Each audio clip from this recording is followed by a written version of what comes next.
Good. Good evening and welcome to the debate and vote on City Club of Portland's report on Oregon's sex offender registry, how to handle juvenile offenders. I'm Karen Kervin, president of City Club, and I'm pleased to welcome members and guests alike, those of you who join us this evening at the Green Dragon, and those of you listening or watching on our website. If you are a City Club member and did not receive a voting card when you arrived, please return to the registration table to be issued a voting card. As always, City Club will be live tweeting at today's event. You can follow or mention us at PDX City Club, and be sure to follow the conversation by using the hashtag PDX City Club in your own tweets. Donations to City Club are accepted without regard to any funder's opinion on the content of our research, advocacy, or events, and City Club research does not represent the opinions of our partners, sponsors, or donors. The generous support of City Club's corporate and media partners ensures we put on the state's best civic programs week after week. I'd like to thank our research partners, Baljanik, DHM Research, HDR, Oregon Health and Science University, Tonkin Torp, and Northwest Health Foundation, and our issue forum partners, Boeing, Eco Northwest, Fred Meyer, Port of Portland, and West End Bikes. We are grateful for your support and commitment to City Club's mission. Please join me in a warm round of applause for all of them.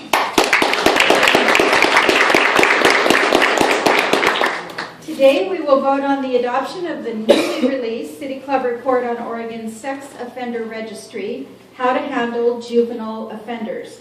The report, like all City Club reports, was written by volunteer members of the club who were carefully screened for conflicts of interest before they were appointed to serve on the study committee. The committee was charged with answering the question, should the Oregon legislature modify the process or requirements for including in the state's sex offender registry people who committed sex offenses while juveniles? City Club members now have the opportunity to discuss, debate, and vote to accept or reject the committee's recommendations. Ted Kay will serve as parliamentarian and timekeeper for our debate today. We will now turn to the City Club report on Oregon's sex offender registry, how to handle juvenile offenders. Annalisa Davis, lead writer of the report, will present the report. Upon completion of her presentation, Annalisa will move for adoption of the report's majority recommendations. She will be followed by Claudia Long, committee member, who will present the minority report and will then move to amend the motion by adding the minority recommendations to the report. The meeting will then be open for debate and vote by City Club members. Please be reminded that it is club policy that only City Club members are allowed to participate in the debate and vote on the report. Now I will turn the podium over to Annalisa Davis and Claudia Long. Thank you so much.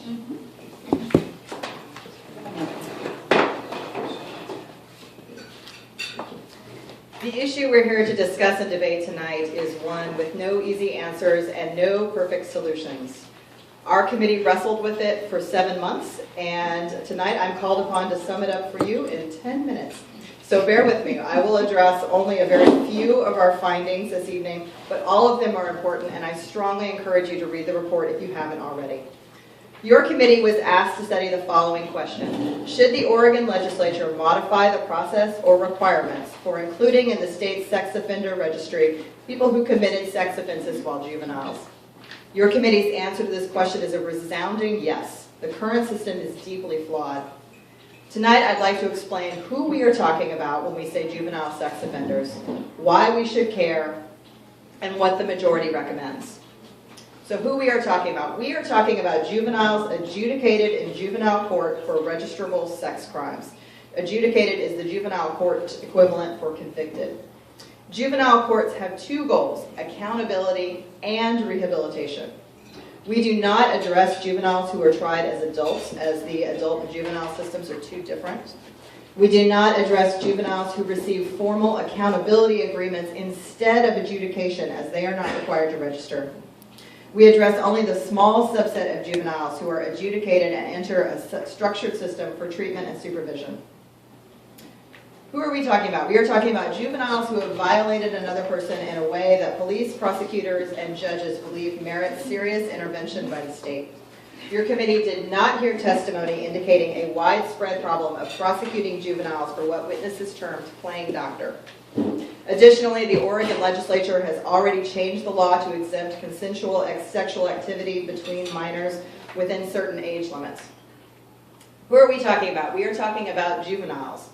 Adolescent brain research bears out what any parent of a teen knows.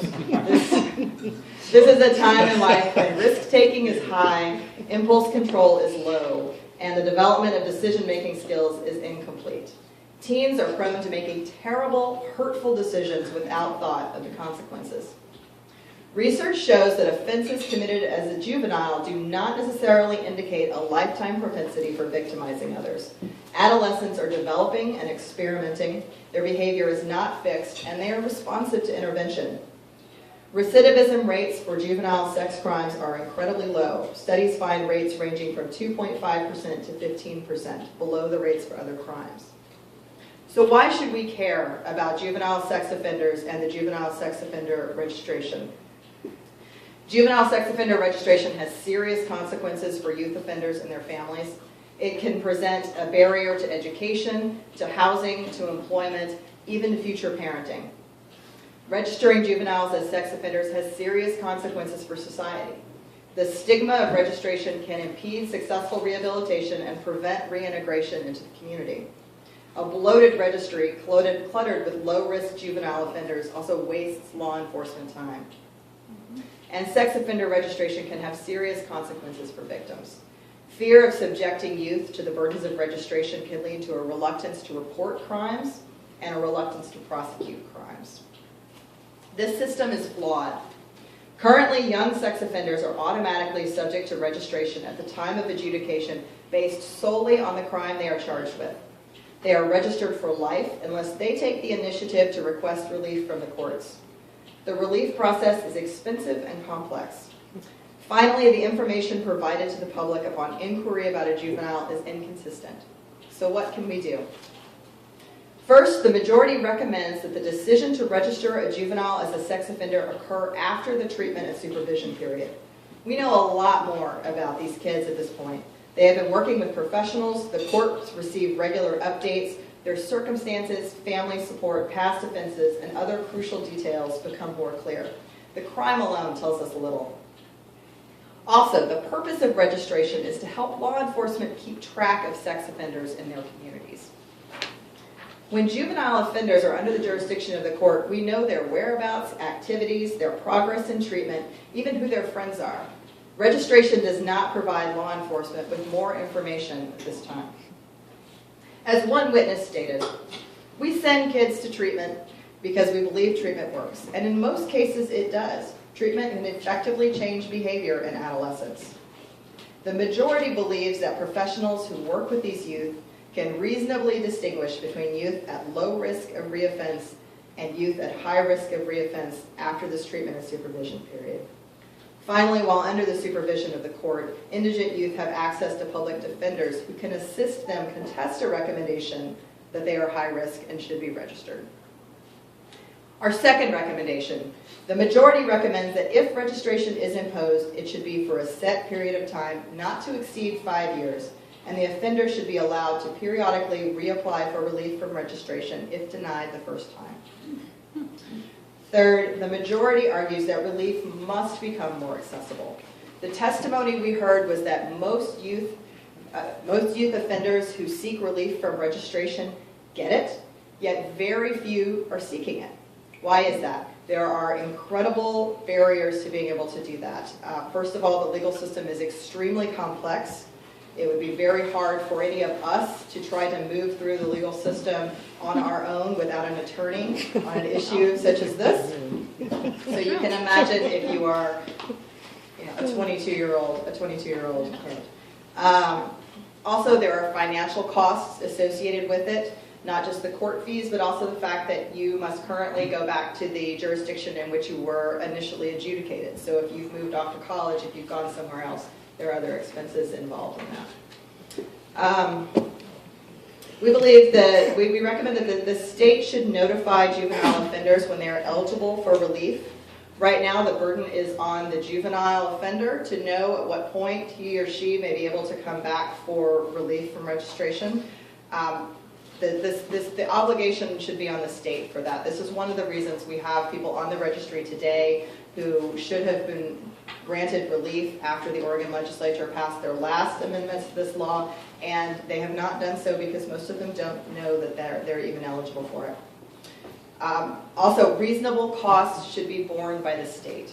If the state is going to require, for example, a psychosexual evaluation as part of the relief process, then the state should pay for that. Our final recommendation is that the Oregon State Police should establish clear guidelines for release of information about juvenile sex offenders to the public and should keep track of requests for this information. It's important to note that currently juveniles are not included in zip code lists. So if you ask for a list of sex offenders in your zip code, juveniles will not come up. It's only if you call and inquire by name. However, we found very inconsistent responses from the people who are answering the phones about what information might be given out regarding that juvenile, the nature of the crime, the time that it was committed, any other information. We believe the Oregon State Police need to establish those administrative guidelines to prevent different information from being released. So we reached these conclusions after interviewing witnesses from all parts of the juvenile justice system, as well as advocates for youth offenders, advocates for victims, and elected officials. Our full committee would like to thank each of them for sharing their extensive knowledge on this topic and for their patience with our endless questions. I would also like to thank each of our committee members in both the majority and the minority who dedicated so much time to this work. Finally, we wish to especially thank our research advisors, Carolyn Harris-Crown and Christina Holm, as well as Greg Wallinger, for always helping us find a way forward, even when we thought we were irrevocably stuck. So with that, I would like to move that City Club adopt the majority report as written.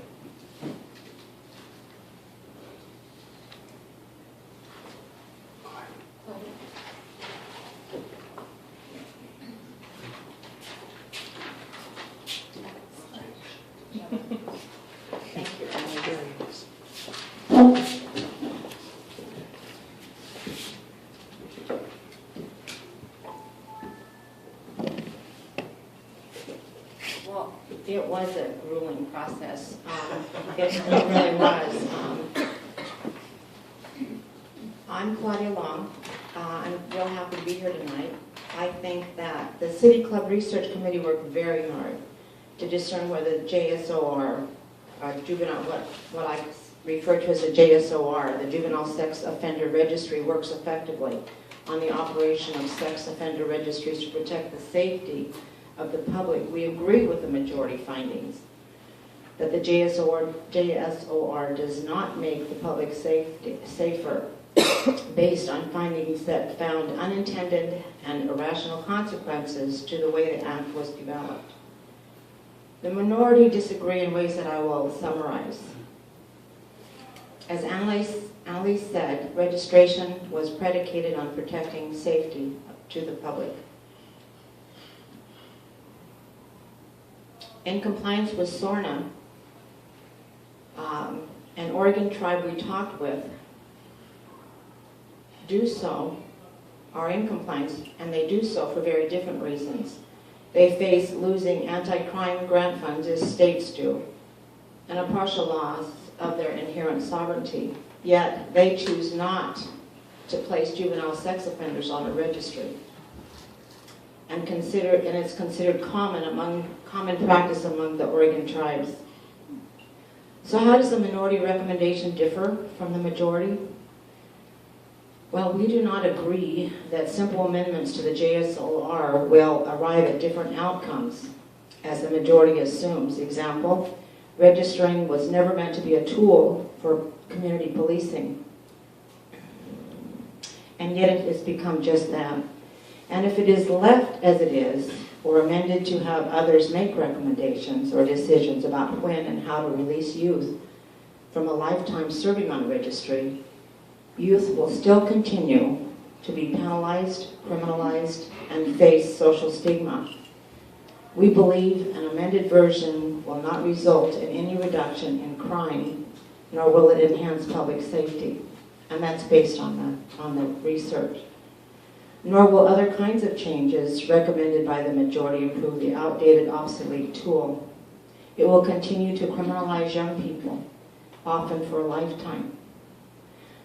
By abolishing the JSOR, youth offenders will therefore not spend a lifetime on a registry that has been shown to be socioeconomically detrimental by impacting present and future education, housing, employment, social and emotional healing, treatment, and even rehabilitation.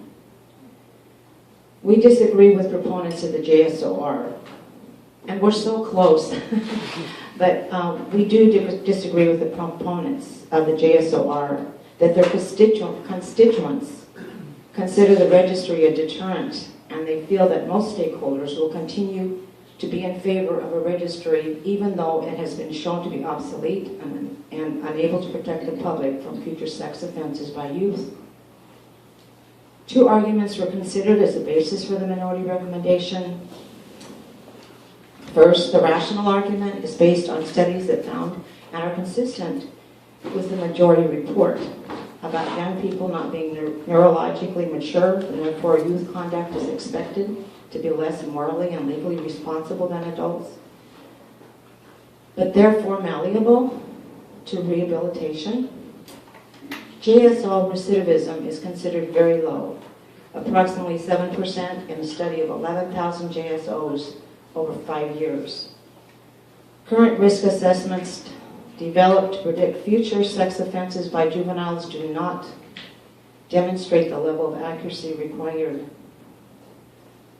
Thus, restricting registration to high-risk offenders, as the majority recommends, will not make the public safer. And it has been shown that assessment of high-risk offenders is not an accurate basis for requiring registration. Lastly, the psychological argument, or what we call the fear factor, is based on findings that include sex offender registry.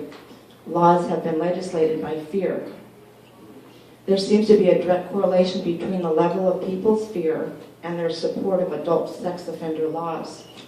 A study found that people fear pedophiles. 97% felt that pedophiles, an adult who has committed crime of sex with a child, should register.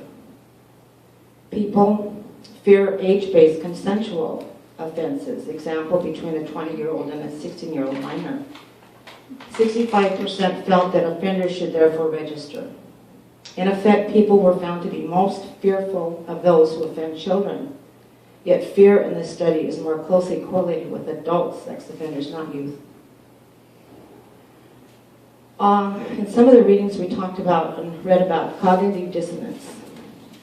It's considered the mental discomfort experienced by an individual who is confronted by new information that conflicts with existing beliefs, ideas, and values, and yet are maintained intact only because they feel strongly held worldviews are being threatened. Most find this very, very difficult to change. In an example of fear-based criteria associated with registering of juvenile sex offenders, we found that some states have residency requirements for sex offenders that mandate not living close to schools or daycare centers, yet scientific evidence does not support residency as having impact on whether a subsequent sex offense is committed or the overall rate of sex crime. Additionally, with regards to juveniles, there's no scientific evidence that demonstrates sex offender registration has had any effect on the incidence of sex crimes committed, either by a first-time or repeat juvenile offender. I think now is the time to confront old beliefs, ideas, and values about juvenile sex offender registration. and abolish the JSOR. We find that youth sex offenders are best not placed on a sex offender registry. The juvenile justice contends that, quote, the best investment is to offer youth who make mistakes guidance and rehabilitation. All adolescents make mistakes, and the vast majority of them learn from these mistakes and grow into responsible adults. The majority has not demonstrated that by amending the JSOR, that it will result in safeguarding our community.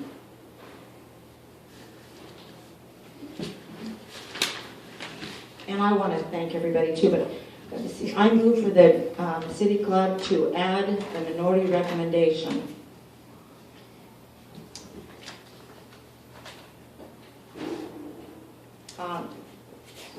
I guess Annalise thanked everybody for me too.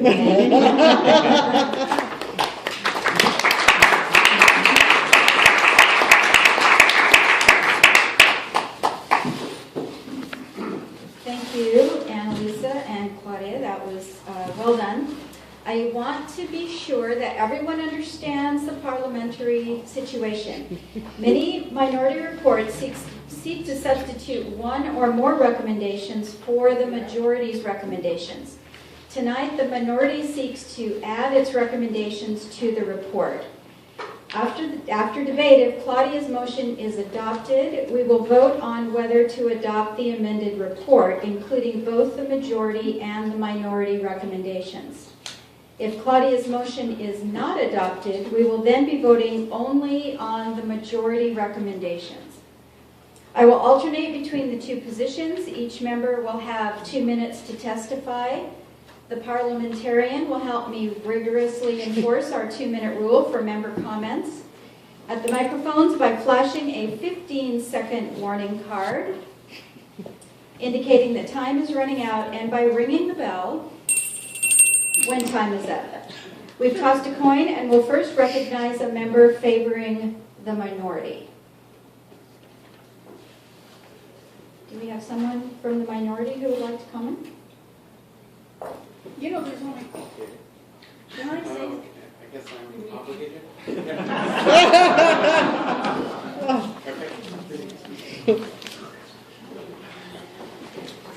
minority. Yes. Okay.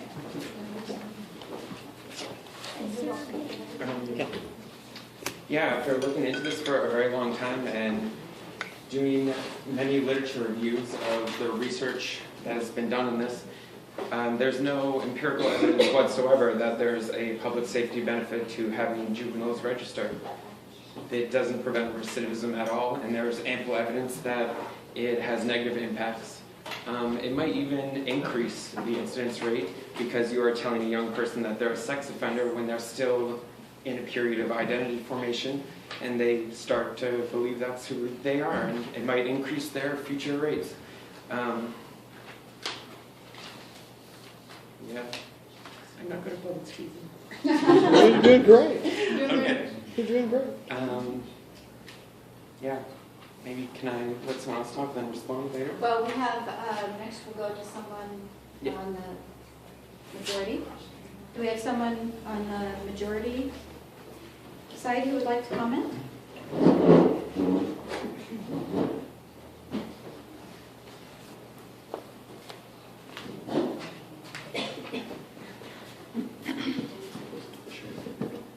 My name is Jeremy Babner. I was also on the committee. Jeremy, put your microphone. Yeah, up to you, yes. My name is Jeremy Babner.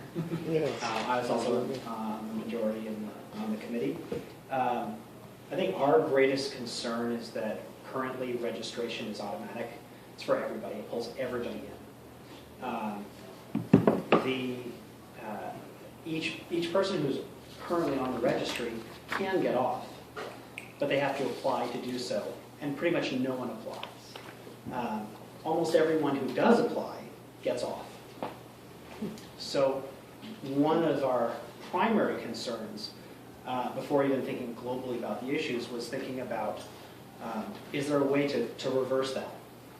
If we know that people who actually are heard by a judge are almost, not guaranteed, but very, very likely to end up not being on the registry, If you reverse the process so that after someone goes through supervision, then there's a consideration, should they actually go on the registry? We feel it's very likely that very, very few people are going to end up on the registry at all. So when you're trying to balance whether, we know that being registered is a burden. There is some burden there. We haven't discussed a lot, I don't think we're going to end up discussing a lot about how much that burden is, but it's safe to say there is some burden. So we have to balance some burden against some risk, and I think we can all agree there is some risk. So I think what the majority was really thinking about was if we can establish a system that makes it very, very likely that very, very few people are going to end up on the registry, and that those very few people are the people who are most likely to offend, and that is a small risk. And then we balance it with the small risk to the small group of the burden, then I think we've done a good job.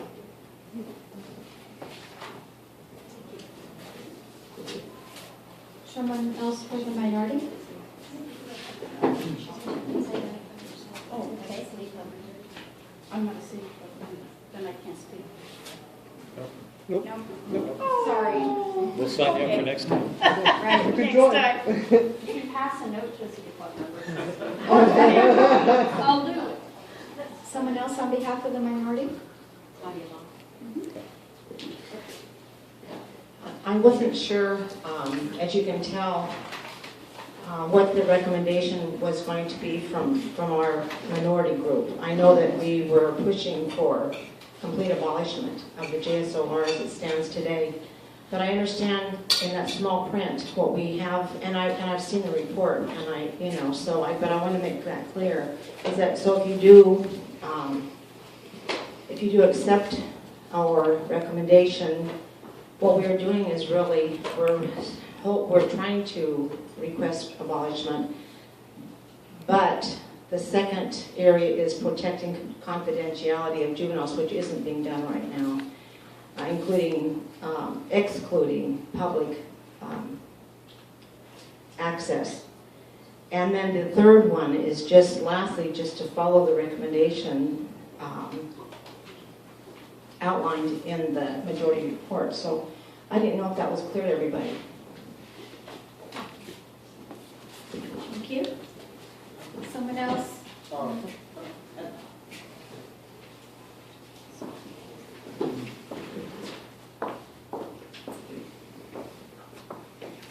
So a common theme emerged in our witness testimony, even with witnesses who were very sympathetic to juvenile offenders. And this theme was the kids who scare us. The kids whose behavior and attitudes send up red flags that seriously concern the professionals who work with them. Yes, the vast majority of juvenile sex offenders will not reoffend, but some of them will. And in fact, 50% of adults convicted of sexual assault report that they began offending as teenagers. So we do not yet know this system we have now is flawed. Too many low-risk people on the registry, too many kids who have successfully rehabilitated. But we do not yet know what a narrower registry, limited only to individuals deemed high risk, will accomplish. The stakes are very high here, and the majority believes we should try to improve our current system and evaluate those results before we decide to scrap ongoing supervision of sex offenders altogether. The issue of high risk versus low risk, we could talk about that all night. We talked about it for hours and hours in our committee. All of us read and reviewed the same studies. We reached different conclusions. There is no perfect instrument for assessing a juvenile offender, but there is a great deal of ongoing research in this area. We can expect continued progress in developing assessment tools and understanding risk factors. Yet while we search for this more perfect tool, should we give all juvenile sex offenders a pass? One major risk factor for reoffense is dropping out of treatment. Should we send that kid out into the community with no regular contact with law enforcement, able to take a position in a child care or working with other vulnerable populations, because we aren't 100% certain that we will reoffend? If we are going to err, do we err on the side of the person who has already harmed someone or the potential victim who has harmed no one? It is also worth noting that none of our witnesses strongly urged us to advocate for complete elimination of the registry. So I said at the beginning that this is a subject with no easy answers and no perfect solutions. It's very easy to go to either extreme, especially when faced with conflicting data on risk assessment. You can argue that juvenile sex offenders are predators and deserve the pain of registration. You can also argue that juvenile sex offenders are kids who made a mistake and are justly stigmatized. The truth is, sex offenders can be both of these things. In these days of hyper-partisanship, we've gotten used to waving the flag. Oh, man. Finish your sentence. Finish your sentence. We have gotten used to waving the flag from the top of our particular mountain. The majority report takes a moderate position, one that works to balance the rights and needs of victims, offenders, and society. That was very good. You can ask me about the big finish later. Someone else on the minority side? Anyone else? I believe we had someone else on the majority side.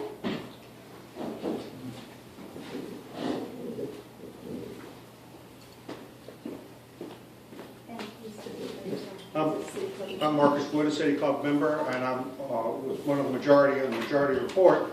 And I want to emphasize a couple of points that Annalise made.